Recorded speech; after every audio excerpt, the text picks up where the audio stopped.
Jawaban ini kaum muslimin menghentikan diskusi. Laki-laki itu langsung pergi. Apa kata Rasulullah kepada Umar? Ya Umar, atadri manas sa'il? Umar, ente tahu nggak siapa yang barusan nanya ini? Jawaban Umar, Allahu wa rasuluhu a'lam. Allah dan Rasulnya yang lebih tahu. Itu tadi siapa? Maka kata Nabi, pergi Umar. Ambil dia, bawa kemari, giliran kita yang tanya. Itu dia siapa? Siap ya Rasulullah. Maka Umar bin Al-Khattab pun bergegas keluar. Pak, langkah kakinya Umar bin Al-Khattab itu 2 kali langkah kaki sahabat. Orangnya tinggi, besar, tegap, jalannya kencang. Maka kaum muslimin, kalau zaman dulu itu kan masih banyak yang nggak ada hutan, nggak ada selokan blok-blok tempat-tempat rumah-rumah yang rapat-rapat ini nggak ada. Plantas aja, gurun Sahara, nggak ada kemana-mana. Padahal baru saja pergi. Dilihat ke sana, dilihat kemari, nggak ada. Akhirnya datang lagi, ya Rasulullah, nggak ada. Maka jawaban Nabi berikutnya adalah, Innahu Jibril.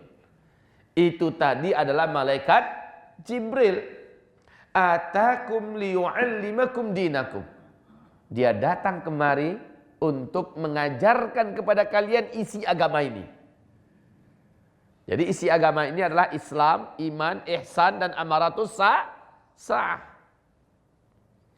Nah, pertanyaan yang diajukan oleh orang ini, sebutkan kepada saya ciri-ciri daripada kiamat itu kapan?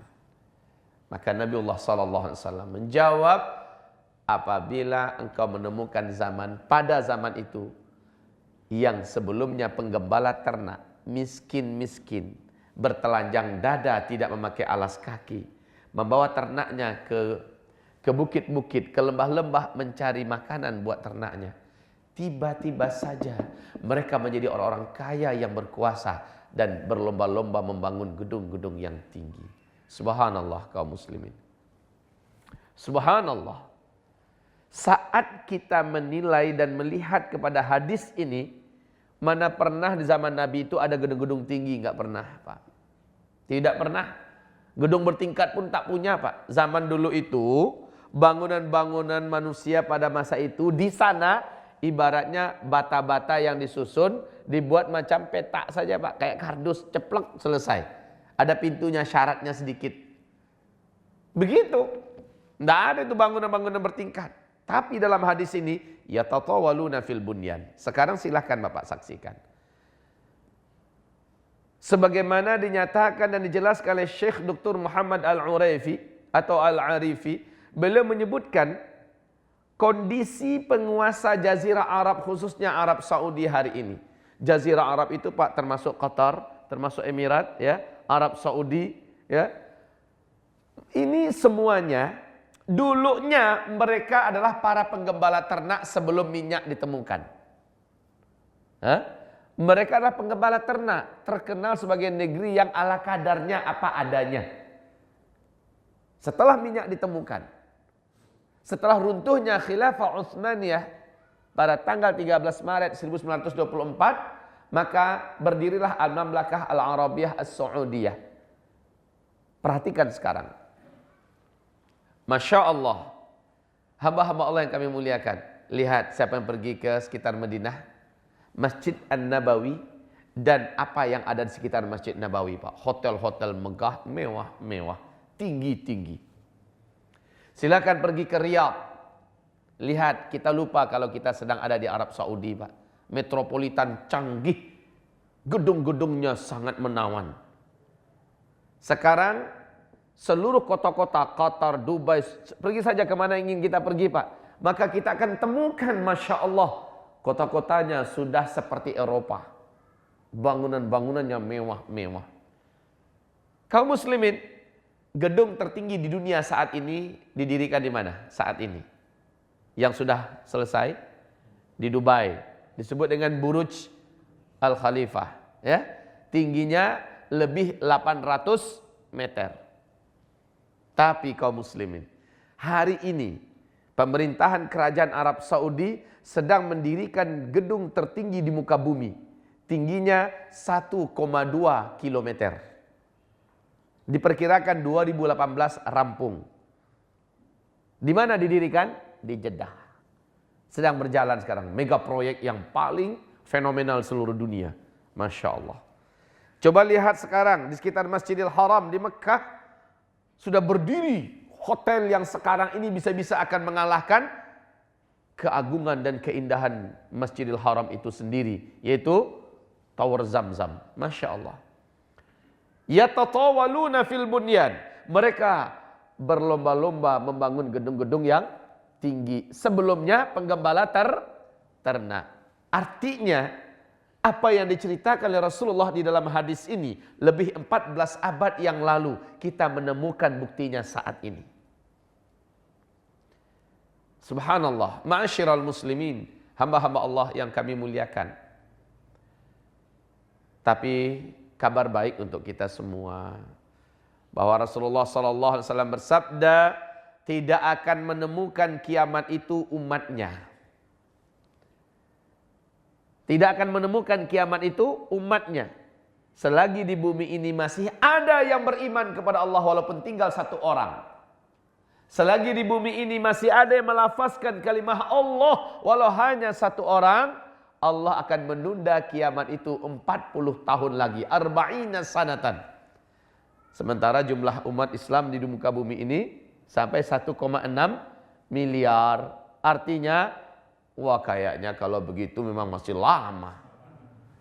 Ya kan?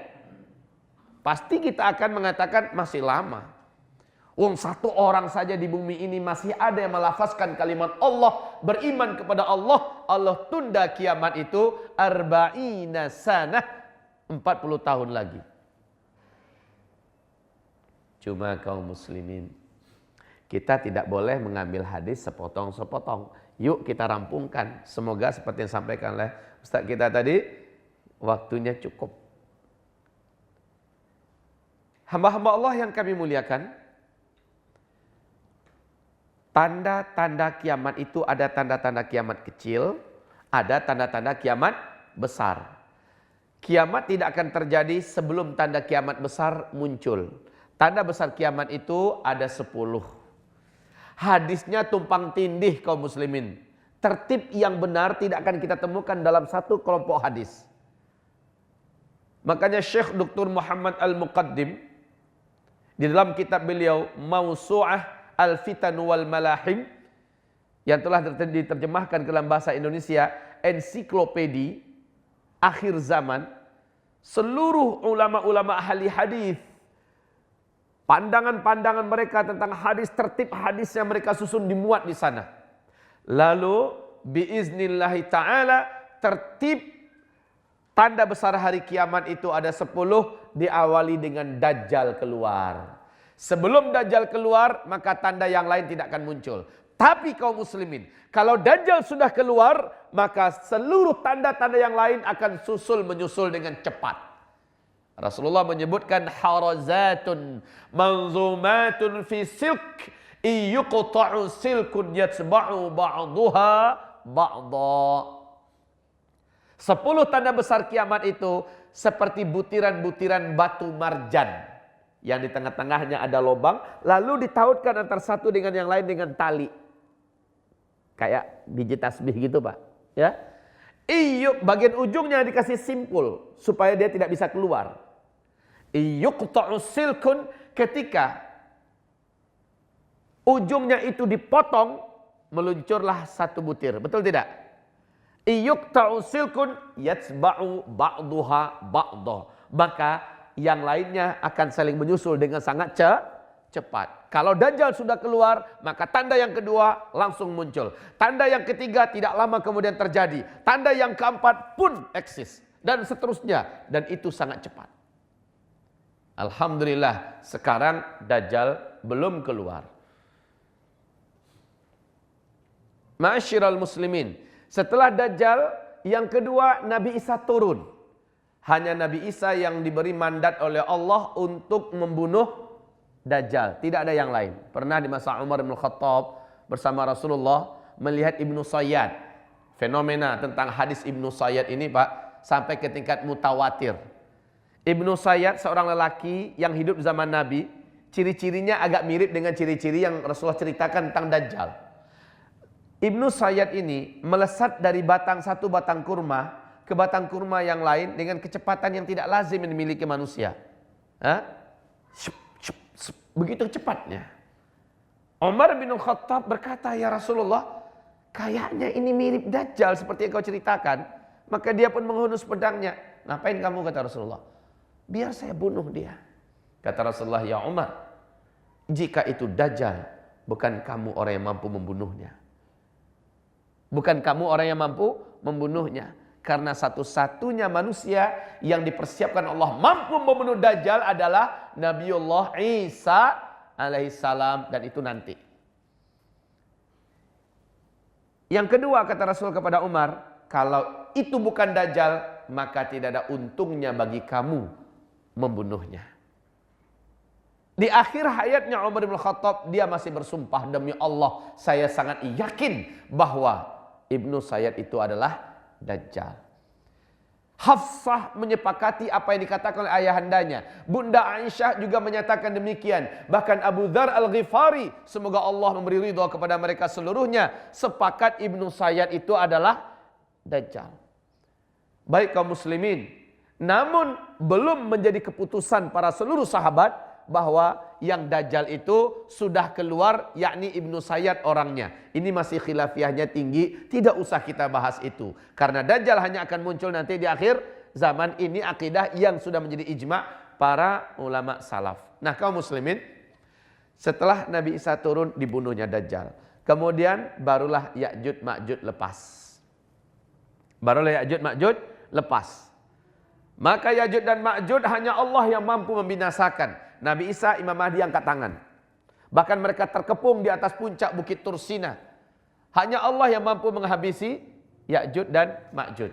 Setelah Ya'juj Ma'juj dihabisi oleh Allah, tanda besar kiamat yang keempat pun terjadi. Yaitu bumi ini masuk ke era zaman masa-masa aman. Tidak ada perang. Jumlah laki-laki saat itu 1 berbanding 50 wanita. Pada kemana kita saat itu? Entah. Apakah wanita beranak pinak dengan cepat wanita semua? Wallahu a'lam. Yang jelas jumlah laki-laki di masa-masa aman itu 1 berbanding 50. Pada masa itu orang-orang Kristen telah berbondong-bondong masuk ke dalam Islam. Karena Nabi Isa telah menghancurkan palang salib. Dan Nabi Isa telah menegakkan hujah manusia berbondong-bondong masuk ke dalam agama Allah yang hanif ini. Di masa-masa aman ini Rasulullah menyebutkan dipimpin oleh cucu kandungnya, keturunannya dari Al-Hasan bin Ali radhiyallahu anhuma, yaitu Muhammad bin Abdullah Al-Mahdi. Ini Muhammad bin Abdullah Al-Mahdi versi Sunni, bukan versi Syiah. Kalau versi Syiah Al-Mahdinya serem Pak. Kalau Al-Mahdi muncul nanti katanya Ka'bah dihancurkan, masjid-masjid Sunni semuka bumi diratakan dengan tanah. Orang Sunni yang tidak mau masuk Syiah akan dibantai. Oh serem banget.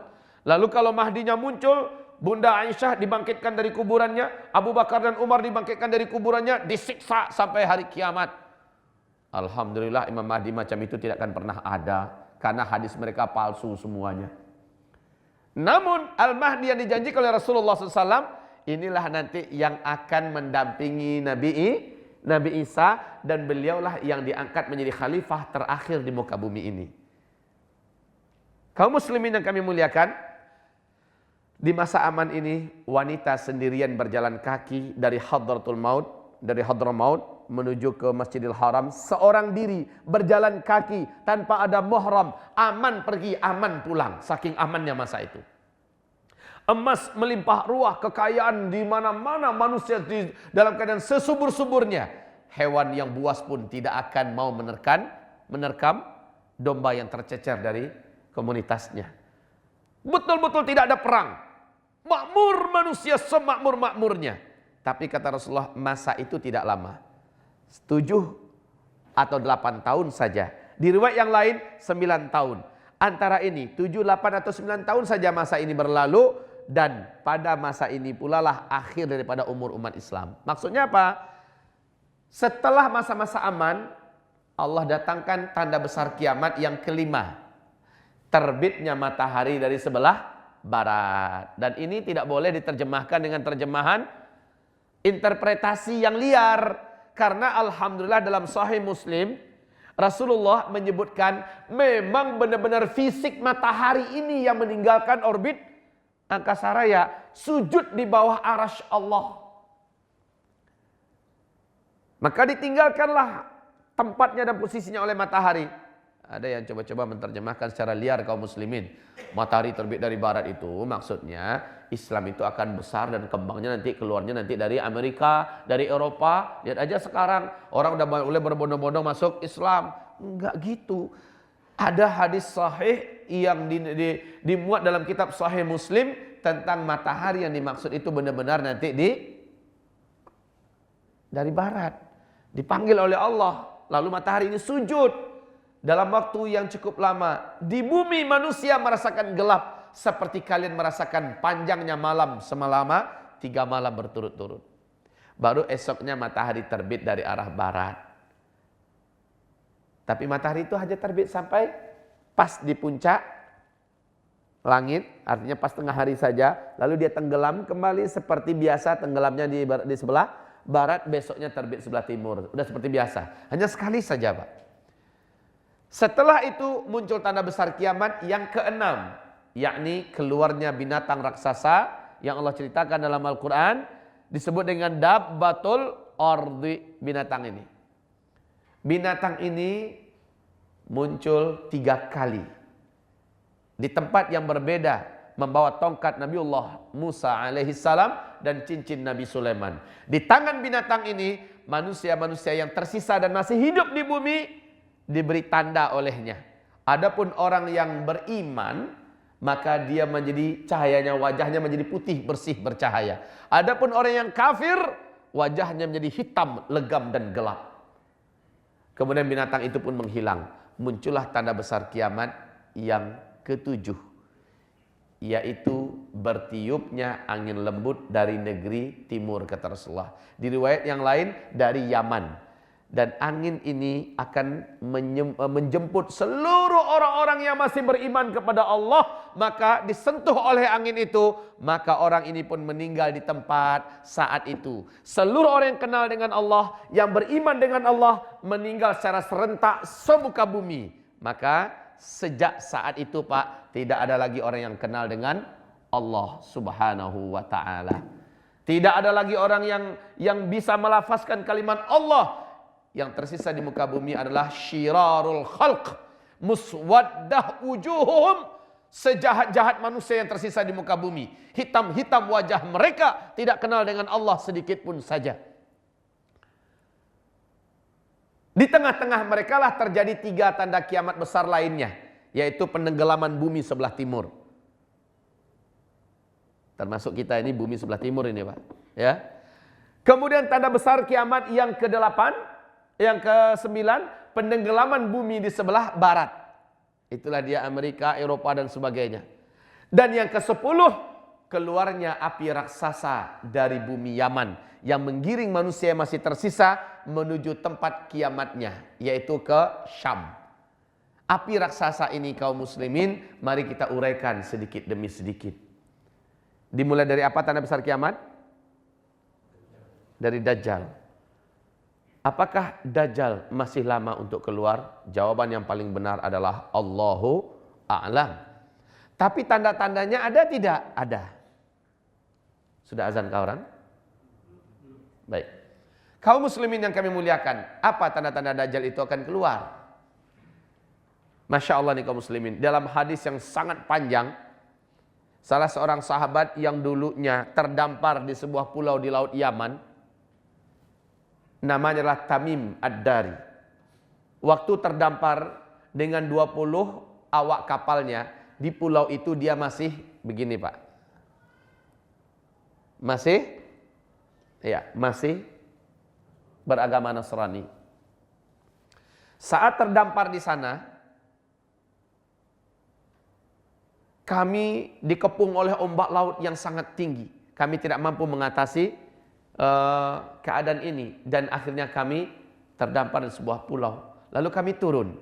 Ternyata kami dapati pulau itu hutannya lebat. Di tengah hutan itu kami bertemu dengan seekor binatang yang dapat berbicara dengan bahasa manusia. Dan binatang itu ketika kami tanya, menjawab dia adalah jassasah. Maka hadis ini di kalangan para ahli hadis terkenal dengan nama gelaran hadisnya hadis jassasah. Ya, jassasah itu apa artinya? Mata-mata atau pengintai atau juru bicara. Binatang ini berkaki 4, bulunya sangat tebal, hitam dan sangat panjang. Sehingga kami tidak bisa membedakan mana bagian kepala, mana bagian pantatnya. Binatang itu berkata kepada kami, ada seorang lelaki di gedung tua sana sedang menanti kedatangan kalian untuk menanyakan beberapa berita. Pergilah kalian ke sana. Apa kata Tamim Ad-Dari? Saking takutnya kami dengan binatang ini, kami pun lari secepat-cepatnya meninggalkan dia ke arah yang ditunjuknya. Dan kami temukanlah ada gedung tua. Ada bangunan tua. Kami pun masuk. Fa'idha rajulun. Tiba-tiba yang kami temukan di dalam adalah seorang lelaki yang sangat gompal dan kekar badannya. Terikat di rantai besar kakinya. Di rantai besar tangannya. Dan rantai itu terus mengikat ke lehernya. Laki-laki itu bertanya kepada kami, apakah kalian dari Arab? Kami menjawab, iya. Di antara pertanyaannya, sudah munculkah seorang nabi yang ummi bernama Ahmad? Kami menjawab, sudah. Dan dia berkata, kalau begitu sudah dekat masanya saya bebas. Di antara pertanyaan yang lain, masihkah saat ini Danau Tiberias atau dalam hadis itu Tabariyah berair? Maka kami menjawab, masih. Danau Tiberias ini Pak di Israel sekarang ini dekat perbatasan Lebanon. Ya, kami menjawab masih. Dan laki-laki itu berkata lagi, kalau airnya nanti sudah mulai susut, kalau airnya sudah mulai susut, ya, sudah mulai mendekati kering, saat itu saya akan lepas dan saya akan mengelilingi seluruh kota-kota di muka bumi.